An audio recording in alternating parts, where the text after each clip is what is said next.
يا أيها الذين آمنوا لا تقربوا الصلاة وأنتم سكارى حتى تعلموا ما تقولون ولا جنبا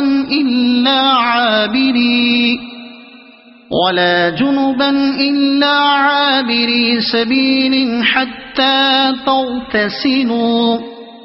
وَإِن كُنتُم مَّرْضَىٰ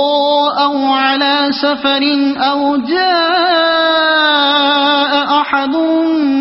منكم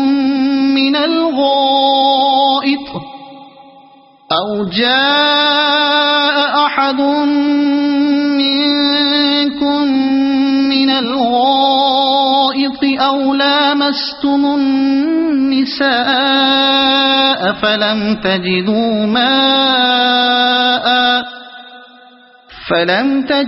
ماء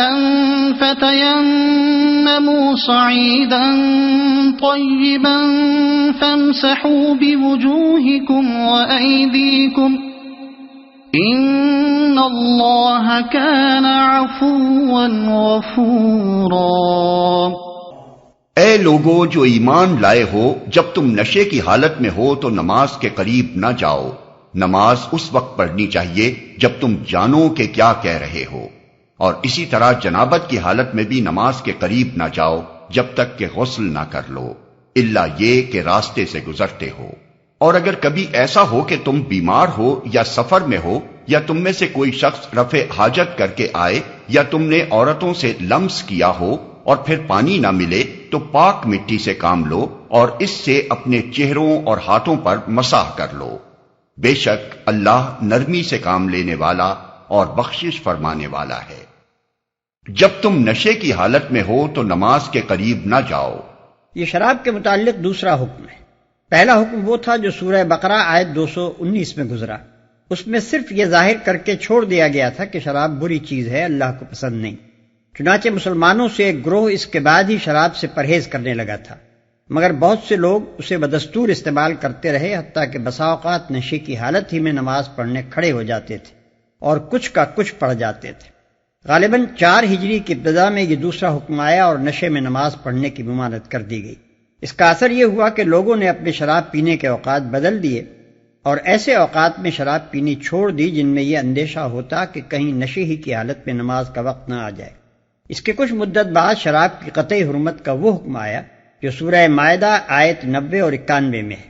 یہاں یہ بات بھی ذہن نشین کر لینی چاہیے کہ آیت میں سکر یعنی نشہ کا لفظ ہے، اس لیے یہ حکم صرف شراب کے لیے خاص نہ تھا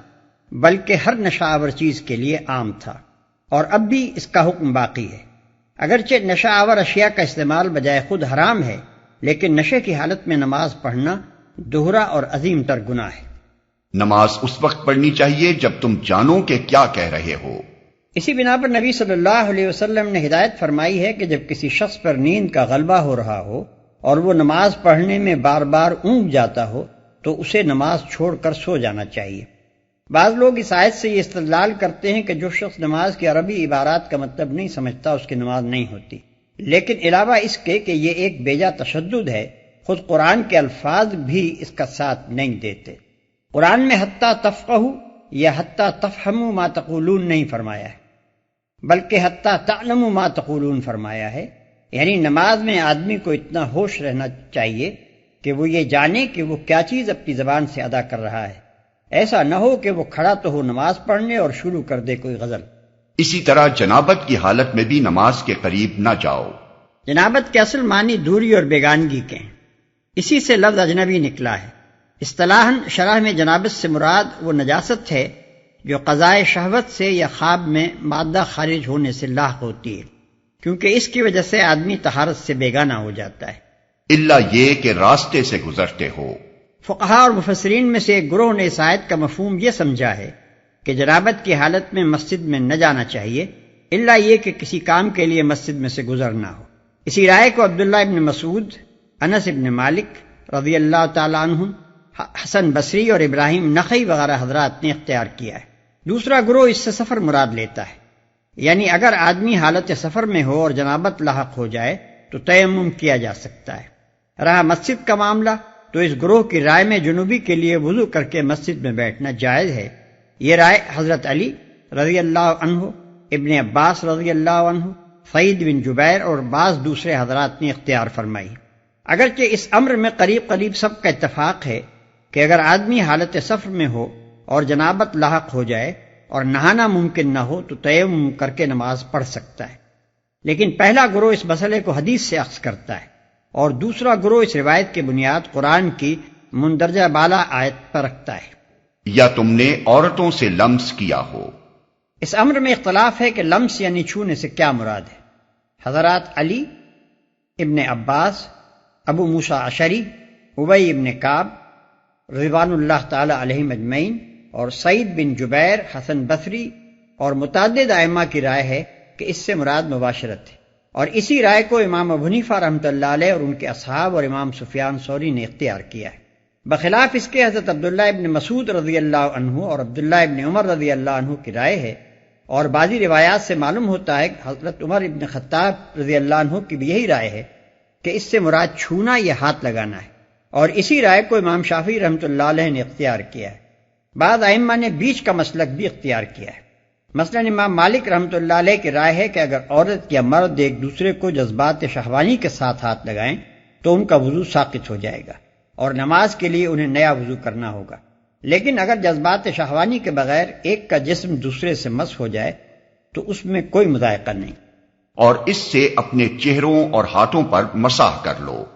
حکم کی تفصیلی صورت یہ ہے کہ اگر آدمی بے وضو ہے یا اسے غسل کی حاجت ہے اور پانی نہیں ملتا تو تیمم کر کے نماز پڑھ سکتا ہے۔ اگر مریض ہے اور غسل یا وضو کرنے سے اس کو نقصان کا اندیشہ ہے تو پانی موجود ہونے کے باوجود تیمم کی اجازت سے فائدہ اٹھا سکتا ہے۔ تیمم کے معنی قصد کرنے کے ہیں، مطلب یہ ہے کہ جب پانی نہ ملے یا پانی ہو اور اس کا استعمال ممکن نہ ہو تو پاک مٹی کا قصد کرو۔ تیمم کے طریقے میں فقہا کے درمیان اختلاف ہے۔ ایک گروہ کے نزدیک اس کا طریقہ یہ ہے کہ ایک دفعہ مٹی پر ہاتھ مار کر منہ پر پھیر لیا جائے، پھر دوسری دفعہ ہاتھ مار کر کوہنیوں تک ہاتھوں پر پھیر لیا جائے۔ امام ابو حنیفہ رحمۃ اللہ علیہ، امام شافعی رحمۃ اللہ علیہ، امام مالک رحمۃ اللہ علیہ اور اکثر فقہا کا یہی مذہب ہے، اور صحابہ و تابعین میں سے حضرت علی رضی اللہ عنہ، عبداللہ ابن عمر رضی اللہ عنہ، حسن بصری، شعبی اور سالم بن عبداللہ وغیرہ ہم اس کے قائل تھے۔ دوسرے گروہ کے نزدیک صرف ایک دفعہ ہی ہاتھ مارنا کافی ہے، وہی ہاتھ منہ پر بھی پھیر لیا جائے اور اسی کو کلائی تک ہاتھوں پر بھی پھیر لیا جائے، کوہنیوں تک مسح کرنے کی ضرورت نہیں۔ یہ عطا اور مکحول اور اوزاعی اور احمد ابن حنبل رحمہ اللہ کا مذہب ہے، اور عموماً حضرات اہل حدیث اسی کے قائل ہیں۔ تیمم کے لیے ضروری نہیں کہ زمین ہی پر ہاتھ مارا جائے، اس غرض کے لیے ہر گرد آلود چیز اور ہر وہ چیز جو خشک اجزاء ارضی پر مشتمل ہو کافی ہے۔ بعض لوگ اعتراض کرتے ہیں کہ اس طرح مٹی پر ہاتھ مار کر منہ اور ہاتھوں پر پھیر لینے سے آخر طہارت کس طرح حاصل ہو سکتی ہے، لیکن در حقیقت یہ آدمی میں طہارت کے حس اور نماز کا احترام قائم رکھنے کے لیے ایک اہم نفسیاتی تدبیر ہے۔ اس سے فائدہ یہ ہے کہ آدمی خواہ کتنی ہی مدت تک پانی استعمال کرنے پر قادر نہ ہو، بہرحال اس کے اندر طہارت کا احساس برقرار رہے گا۔ پاکیزگی کے جو قوانین شریعت میں مقرر کر دیے گئے ہیں ان کی پابندی وہ برابر کرتا رہے گا، اور اس کے ذہن سے قابل نماز ہونے کی حالت اور قابل نماز نہ ہونے کی حالت کا فرق و امتیاز کبھی محو نہ ہو سکے گا۔ أَلَمْ تَرَ إِلَى الَّذِينَ أُوتُوا نَصِيبًا مِنَ الْكِتَابِ يَشْتَرُونَ الضَّلَالَةَ وَيُرِيدُونَ أَن تَضِلُّوا السَّبِيلَ۔ تم نے ان لوگوں کو بھی دیکھا جنہیں کتاب کے علم کا کچھ حصہ دیا گیا ہے، وہ خود ضلالت کے خریدار بنے ہوئے ہیں اور چاہتے ہیں کہ تم بھی راہ گم کر دو۔ جنہیں کتاب کے علم کا کچھ حصہ دیا گیا ہے۔ علماء اہل کتاب کے متعلق قرآن نے اکثر یہ الفاظ استعمال کیے ہیں کہ انہیں کتاب کے علم کا کچھ حصہ دیا گیا ہے۔ اس کی وجہ یہ ہے کہ اول تو انہوں نے کتاب الہی کا ایک حصہ گم کر دیا تھا، پھر جو کچھ کتاب الہی میں سے ان کے پاس موجود تھا اس کی روح اور اس کے مقصد و مدعا سے بھی وہ بیگانہ ہو چکے تھے۔ ان کی تمام دلچسپیاں لفظی بحثوں اور احکام کے جزیات اور عقائد کی فلسفیانہ پیچیدگیوں تک محدود تھیں۔ یہی وجہ تھی کہ وہ دین کی حقیقت سے ناشنا اور دینداری کے جوہر سے خالی تھے، اگرچہ علماء دین اور پیشوایان ملت کہے جاتے تھے۔ واللہ اعلم بأعدائکم وکفى باللہ ولیا وکفى باللہ نصیرا۔ اللہ تمہارے دشمنوں کو خوب جانتا ہے اور تمہاری حمایت و مددگاری کے لیے اللہ ہی کافی ہے۔ من الذين هادوا يحرفون الكلم عن مواضعه ويقولون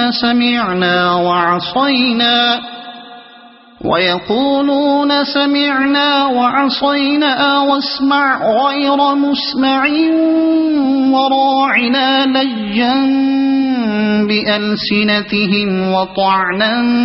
في الدين ولو أنهم قالوا سمعنا وأطعنا واسمع وانظرنا لكان خيرا لهم وأقوم ولكن لعنهم الله بكفرهم فلا يؤمنون إلا قليلا۔ جو لوگ یہودی بن گئے ہیں ان میں کچھ لوگ ہیں جو الفاظ کو ان کے محل سے پھیر دیتے ہیں اور دین حق کے خلاف نیش زنی کرنے کے لیے اپنی زبانوں کو توڑ موڑ کر کہتے ہیں سمعنا و عصینا اور اسما غیر مسمعین اور رائنا، حالانکہ اگر وہ کہتے سمعنا و اطعنا اور اسما اور انظرنا تو یہ انہی کے لیے بہتر تھا اور زیادہ راست بازی کا طریقہ تھا، مگر ان پر تو ان کی باطل پرستی کی بدولت اللہ کی پھٹکار پڑی ہوئی ہے، اس لیے وہ کم ہی ایمان لاتے ہیں۔ جو لوگ یہودی بن گئے ہیں، یہ نہیں فرمایا کہ یہودی ہیں،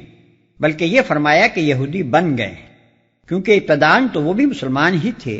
جس طرح ہر نبی کی امت اصل میں مسلمان ہوتی ہے، مگر بعد میں وہ صرف یہودی بن کر رہ گئے۔ جو الفاظ کو ان کے محل سے پھیر دیتے ہیں۔ اس کے تین مطلب ہیں، ایک یہ کہ کتاب اللہ کے الفاظ میں رد و بدل کرتے ہیں، دوسرے یہ کہ اپنی تعویلات سے آیات کتاب کے معنی کچھ سے کچھ بنا دیتے ہیں،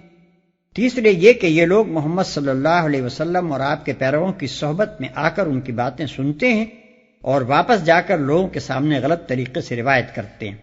بات کچھ کہی جاتی ہے اور وہ اسے اپنی شرارت سے کچھ کا کچھ بنا کر لوگوں میں مشہور کرتے ہیں تاکہ انہیں بدنام کیا جائے اور ان کے متعلق غلط فہمیاں پھیلا کر لوگوں کو اسلامی جماعت کی طرف آنے سے روکا جائے۔ سمعنا و عصینا، یعنی جب انہیں خدا کے احکام سنائے جاتے ہیں تو زور سے کہتے ہیں سمعنا یعنی ہم نے سن لیا، اور آہستہ سے کہتے ہیں عصینا یعنی ہم نے قبول نہیں کیا، یا اطعنا ہم نے قبول کیا کا تلفظ اس انداز سے زبان کو لچکا دے کر کرتے ہیں کہ عصینا بن جاتا ہے۔ اسما غیر مسمعین، یعنی دوران گفتگو میں جب وہ کوئی بات محمد صلی اللہ علیہ وسلم سے کہنا چاہتے ہیں تو کہتے ہیں اسما یعنی سنیے، اور پھر ساتھ ہی غیر مسمعین بھی کہتے ہیں جو ذو معنی ہے۔ اس کا ایک مطلب یہ ہے کہ آپ ایسے محترم ہیں کہ آپ کو کوئی بات خلاف مرضی نہیں سنائی جا سکتی، دوسرا مطلب یہ ہے کہ تم اس قابل نہیں ہو کہ تمہیں کوئی کچھ سنائے، ایک اور مطلب یہ ہے کہ خدا کرے تم بہرے ہو جاؤ۔ يا أيها الذين أوتوا الكتاب آمنوا بما نزلنا مصدقا لما معكم من قبل أن نطمس وجوها فنردها على أدبارها أو نلعنهم كما لعنا أصحاب السبت وَكَانَ أَمْرُ اللَّهِ مَفْعُولًا۔ اے وہ لوگو جنہیں کتاب دی گئی تھی، مان لو اس کتاب کو جو ہم نے اب نازل کی ہے اور جو اس کتاب کی تصدیق و تائید کرتی ہے جو تمہارے پاس پہلے سے موجود تھی۔ اس پر ایمان لے آؤ قبل اس کے کہ ہم چہرے بگاڑ کر پیچھے پھیر دیں یا ان کو اسی طرح لعنت زدہ کر دیں جس طرح سبت والوں کے ساتھ ہم نے کیا تھا، اور یاد رکھو کہ اللہ کا حکم نافذ ہو کر رہتا ہے۔ ان اللہ لا یغفر ان